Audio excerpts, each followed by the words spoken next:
Namaskar, dear friends. At the outset, I am really thankful to you all for the immense response you have given to the initiative.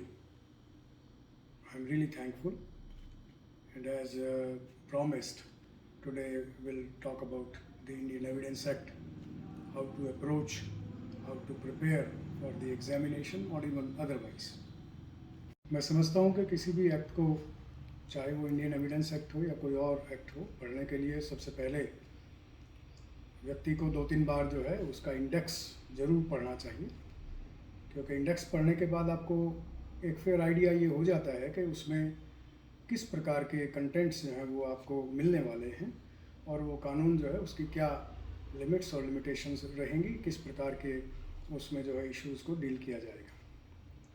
तो आप इसको पढ़ेंगे तो आपको निश्चित रूप से ये पता लगेगा कि ये एविडेंस के बारे में है। जो भी हमारी कानूनी प्रक्रियाएं हैं, अदालतों में चलती हैं, चाहे सिविल हो चाहे क्रिमिनल हो, उनमें किस प्रकार से एविडेंस जो है वो प्रस्तुत किया जाता है, ये पूरा प्रोसीजर का पार्ट जो है वो इस एक्ट के अंदर डिस्कस किया गया है। कोई भी एक्ट आप पढ़ते हैं तो थोड़ा विचार करना चाहिए कि किस तरह से इस एक्ट में क्या क्या संभावित प्रावधान हो सकते हैं। एविडेंस की अगर बात करें तो आप जानते हैं कि हमारा जो जस्टिस डिलीवरी सिस्टम है that is based on evidence. Civil में भी आपको कोई आप दावा कर रहे हैं, कोई क्लेम कर रहे हैं, तो उसके लिए एविडेंस जो है वो प्रस्तुत करना पड़ेगा। और क्रिमिनल केसेस में तो एविडेंस पर सारा मामला बेस्ड रहता है। प्रोसिक्यूशन एक्यूज के खिलाफ पूरे एविडेंसेस जुटा करके जो है वो चार्जशीट वगैरह दाखिल करते हैं और फिर आगे की कार्रवाई ट्रायल जो है वो चलती है और अंततः जो भी निर्णय वगैरह होता है आप जानते हैं। इस एक्ट का नाम द इंडियन एविडेंस एक्ट 1872 है और ये 1 सितंबर 1872 को जो है वो इन्फोर्स हुआ था। परिभाषाओं में अगर हम देखें तो सेक्शन 3 में जो परिभाषाएं दी गई हैं उसमें सबसे पहले एविडेंस की परिभाषा आप देखें। ये पढ़ने के बाद आपको लगेगा कि पूरा जो कंटेंट है वो एक तरह से आपके सामने आ गया है एक्ट का जो है।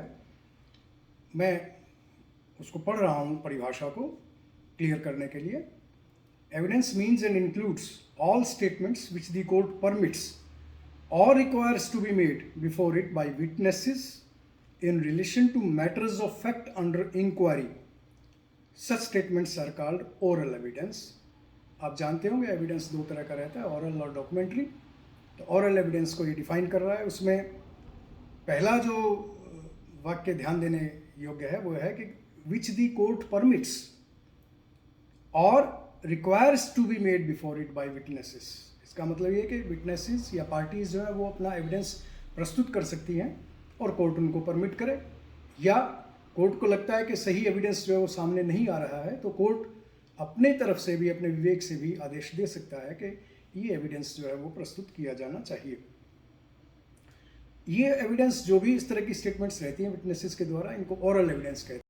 दूसरी टाइप जो एविडेंस की है वो डॉक्यूमेंट्री एविडेंस है, जिसमें सभी डॉक्यूमेंट्स और इलेक्ट्रॉनिक रिकॉर्ड्स जो हैं वो शामिल होते हैं, तो उन्हें डॉक्यूमेंट्री एविडेंस कहा जाता है। अब इसमें एक बात आई कि matters of fact under inquiry, तो हमें जानना पड़ेगा कि फैक्ट क्या है। फैक्ट की परिभाषा फिर आप देखेंगे तो पता लगेगा कि anything, state of things, relation of things which are capable of being perceived by senses and also any mental condition of which a person is conscious. तो उसमें आप देखें कि एब्स्ट्रैक्ट और कंक्रीट दोनों तरह की जो चीज़ें हैं वो फैक्ट की परिभाषा में आती हैं। और फैक्ट्स इन इशू एक अन्य परिभाषा इसमें है कि जो अपने आप में या अन्य फैक्ट्स के द्वारा मिल करके जो है वो किसी भी चीज़ की एग्जिस्टेंस को, उसके नॉन एग्जिस्टेंस को या उसकी नेचर को, एक्सटेंट को साबित करता है, राइट, लायबिलिटी जो भी है, तो वो हम फैक्ट इन इशू कहते हैं। आम भाषा में कहें तो जब भी कोर्ट में कोई मुकदमा चलता है तो दोनों पार्टियां अपना अपना, अब पार्टी जो प्लेंटिफ है वो अपना दावा प्रस्तुत करता है और डिफेंस जो है उसका रिप्लाई देता है, तो उसके बेस पर जिन पर सहमति नहीं होती है वो एक तरह से इश्यूज जो है फ्रेम हो जाते हैं और उनमें बाकायदा कोर्ट के द्वारा लिखा जाता है कि इस इशू का साबित करने का जो ऑनस है वो किसके ऊपर है। आपने देखा होगा उसमें कोर्ट्स जो रिकॉर्ड करती हैं कि ये इशू है, first issue is this and ons is OPP, that means onus to prove on plaintiff, और on OPD, onus to prove on defendant. एक सेक्शन और इसमें ध्यान देने योग्य है, उसके बाद सामान्य बातें मैं आपसे शेयर करूंगा। सेक्शन 5 जो है वो क्या कहता है कि किस तरह का एविडेंस जो है वो प्रस्तुत किया जा सकता है। वो कहता है कि एविडेंस में be given in any suit और प्रोसीडिंग ऑफ द एग्जिस्टेंस और non existence of every fact in issue and of such other facts as are hereinafter declared to be relevant and of no others. So the facts in issue and the relevant facts, evidence जो है वो इन्हीं के ऊपर court में प्रस्तुत किया जा सकता है। इसके अलावा कोई और किसी अन्य तथ्य पर, किसी अन्य फैक्ट पर जो है वो कोई एविडेंस जो है प्रस्तुत नहीं किया जा सकता। तो 2-3 बातें इसमें महत्वपूर्ण हो गई। पहला ये कि एविडेंस किस पर आएगा, फैक्ट्स इन इशू और रेलेवेंट फैक्ट्स पर आएगा। किसके थ्रू आएगा, विटनेसेस के थ्रू आएगा। कैसे आएगा, ओरल एविडेंस होगा या डॉक्यूमेंट्री एविडेंस होगा। तो पूरा एक्ट जो है वो इन सारे बिंदुओं पर जो उनकी लिमिटेशन है, आज लिमिट्स हैं, not limitation, let me call it limits, कि किस तरह की स्टेटमेंट्स दी जा सकती हैं, रेलेवेंट फैक्ट्स कौन से माने जाएंगे, विटनेस कौन कॉम्पिटेंट है, विटनेस को कैसे एग्जामिन किया जाएगा कोर्ट के अंदर, ये सारी बातें जो है वो विस्तार से एविडेंस एक्ट के अंदर आपको मिलेंगी। तो अगर आप ध्यान से विचार करेंगे कि इस एक्ट में क्या है, आपने उनके जो इंडेक्स है उसको पढ़ा, सेक्शंस के हेडिंग्स को पढ़ा, तो आपके मन में अपने आप ये एक खाका उभर के आएगा कि इसमें मुझे देखना है कि एविडेंस क्या होता है, फिर कौन एविडेंस दे सकता है, किस प्रकार से एविडेंस दिया जाएगा, एविडेंस होता कितने प्रकार का है, और इसमें कोर्ट की क्या पावर्स हैं। यही तो सब अंततः फैसला जो है वो कोर्ट के द्वारा किया जाना है। तो कोर्ट का पूरा कंट्रोल जो है वो एविडेंस प्रस्तुत करने के ऊपर रहता है। तो रेलेवेंसी सेक्शन 6 से 16 और उसमें फिर एडमिशन का एक बाद, एडमिशन क्या है, एडमिशन भी एक स्टेटमेंट है और ये स्टेटमेंट ऑरल भी हो सकता है, in the form of some document भी हो सकता है। डाइंग डिक्लेरेशन सेक्शन 32 में आप देखेंगे कोई व्यक्ति जो है as to cause of his death अगर वो कुछ रिकॉर्ड करके जाता है तो वो एडमिसिबल है।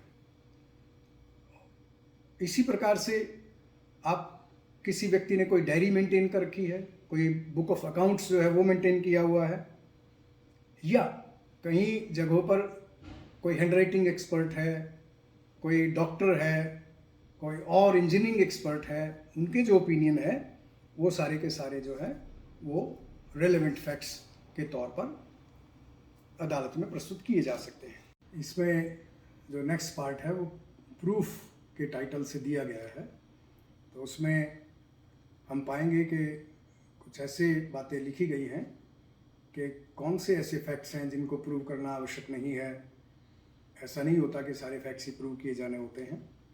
तो उसमें सेक्शन 56 और 58 में आप पाएंगे कि जुडिशियली नोटिसेबल जो फैक्ट्स हैं उनको प्रूव करने की आवश्यकता नहीं रहती है, और जो फैक्ट्स विच आर एडमिटेड, जब एडमिशन हो गया, हालांकि एडमिशन जो है वो उसको वीक एविडेंस माना जाता है, लेकिन फिर भी एडमिशन इज एडमिशन, और अगर उसमें किसी तरह की कोई ऐसी गुंजाइश नहीं है कि इसको मैनिपुलेट या इन्फ्लुएंस किया गया है तो वो पूरी तरह से एडमिसिबल है। डॉक्यूमेंट्स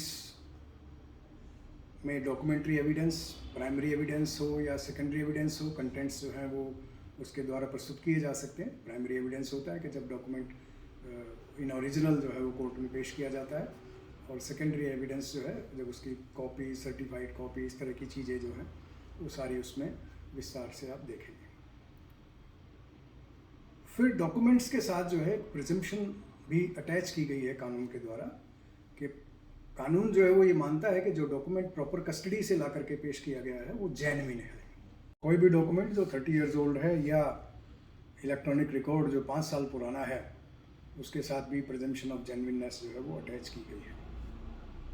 अब ये सारे एविडेंस देने का जो है वो इसका इफ़ेक्ट क्या होता है वो देखना जो है वो आगे के प्रावधानों में हमें मिलेगा। बर्डन ऑफ प्रूफ जो है एक मुख्य क्वेश्चन रहता है कि बर्डन ऑफ प्रूफ किसके ऊपर है। तो एक बड़ा सिंपल सा फार्मूला कॉमन पार्लेंस में तो ये है कि one who is bound to lose the case he should prove it. और लीगली स्पीकिंग जो है, जो आदमी कोर्ट को चाहता है कि इस फैक्ट को वो कोर्ट सही माने, बिलीव करे उसके ऊपर, तो उस फैक्ट को प्रूव करना जो है वो उसी व्यक्ति की जिम्मेवारी है, उसका ऑनस जो है वो उसी के ऊपर रहता है। कानून में कुछ ऐसे प्रावधान रहते हैं कि जो आपने, किसी व्यक्ति ने कोई स्टेटमेंट दिया, उसके ऊपर किसी ने कोई कार्रवाई की और फिर बाद में वो व्यक्ति उस स्टेटमेंट से मुकरे ना, इसलिए आप पाएंगे कि सेक्शन 115 में एस्टोपल का कंसेप्ट जो है वो दिया गया है। एस्टोपल एक प्रिंसिपल है कि जब when one causes another to believe a thing to be true, later on in any proceeding he can not deny that thing. तो ये उससे रिलेटेड है और ये प्रिंसिपल ऑफ एविडेंस जो है वो एक है। अब आता है कि विटनेस कौन हो सकता है। ये बड़ा इम्पॉर्टेंट प्रावधान एविडेंस एक्ट का है सेक्शन 118 में। उसमें लिखा है कि all persons can be witness, competent witness. लेकिन उसमें राइडर है। राइडर क्या है कि unless he is prevented from understanding the questions put to him or from giving rational answers. There are 3-4 reasons given for that: due to tender years, extreme old age, disease, maybe of body or mind, or any other cause of same kind. Means the reasons which have been mentioned earlier: tender age, extreme old age, and disease of body or mind, or any other reason. The explanation appended to this is important, which says a lunatic is not incompetent to testify. That means a lunatic is competent to testify. He can be a witness provided the court considers that he is able to understand the nature of the questions put to him and are able to give rational answers to the questions. So, in nutshell, any person who is capable of understanding the nature of the questions and or giving rational answers to them in the opinion of the court is competent to testify. So, then